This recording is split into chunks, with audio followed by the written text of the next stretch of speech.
राधे राधे जी सभी को। तो दोस्तों, जैसा कि कल करवा चौथ है, तो आप सभी को करवा चौथ की सबसे पहले शुभकामनाएं।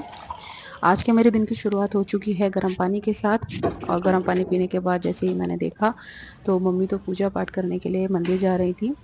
कार्तिक मास में मैंने बताया हुआ है कि मम्मी रोज सुबह सुबह पूरे पूरे कार्तिक मास मम्मी रोज सुबह सुबह उठ के पूजा करती हैं, स्नान करती हैं और फिर मंदिर भी जाती हैं पूजा करने के लिए। इतने होने के बाद फिर मैं बाहर गई, मैंने कहा देख लेते हैं आज सुबह का नज़ारा। तो ये लगभग 5:30 बजे की बात है। जो सुबह का नज़ारा मैंने देखा कि वाह इतना अच्छा हो रहा है, ऐसा मन करता है कि हम क्यों इतना लेट उठते हैं, क्यों जल्दी नहीं उठ जाते हैं। और ये व्यू तो सबसे ही अच्छा लगता है। उसके बाद फिर मैं विराट जाने वाला था, तो विराट के नाश्ते की तैयारी करी थी। विराट की डिमांड थी आज सैंडविच की। तो विराट बाबूजी तो चल दिए थे स्कूल। नमस्ते मम्मी जी। नमस्ते जी।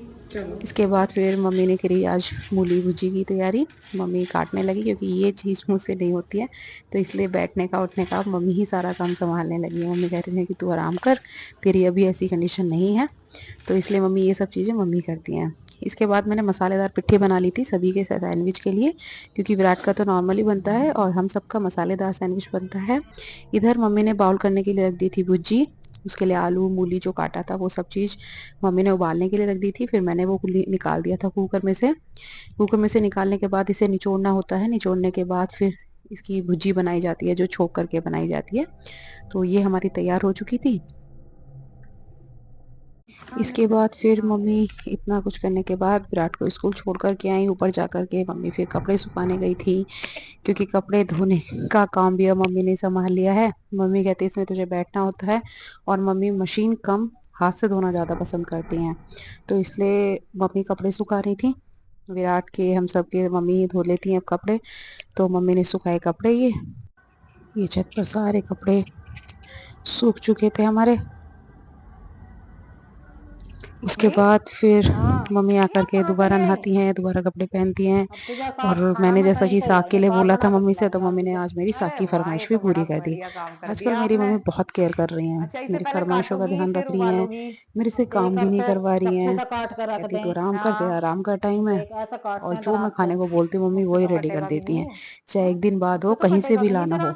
अब जैसे कि हमारे यहाँ सब्जी वाले अंकल आते हैं, तो उनपे हाँ मतलब उनके पास साग नहीं मिला, तो मम्मी मतलब यहाँ से दूर पड़ता है, वहां मार्केट में जाकर के साग लाई है कि तू खा, टेस्ट तेरा टेस्ट ना रह जाएगा कुछ।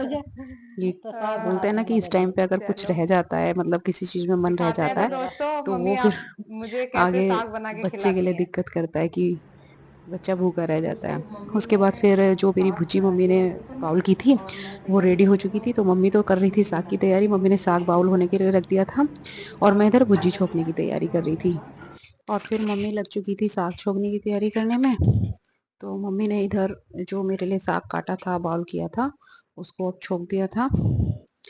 और साग बना था बहुत टेस्टी, मतलब जो मेरे जिस तरीके का मेरा मन हो रहा था ना कि मुझे ऐसा साग खाना है, तो वही साग बिल्कुल रेडी कर दिया था मम्मी ने। वही टेस्ट, और उसमें फिर घी डल के आहा हा हा। उसके बाद फिर मम्मी ना पूरे दिन लेटती नहीं है, मम्मी कुछ ना कुछ करे रहते हैं, लेटती हैं ही नहीं। फिर उसके बाद मम्मी कपड़ों की तय लगाने लगी। उसके बाद फिर मैं रोटियां बनाने लग गई, क्योंकि विराट के पापा के ऑफिस जाने का टाइम हो गया था। तो मैंने फटाफट से रोटियां बनाई और लंच में उनके पैक की, मूली की भुजी और पालक का साग।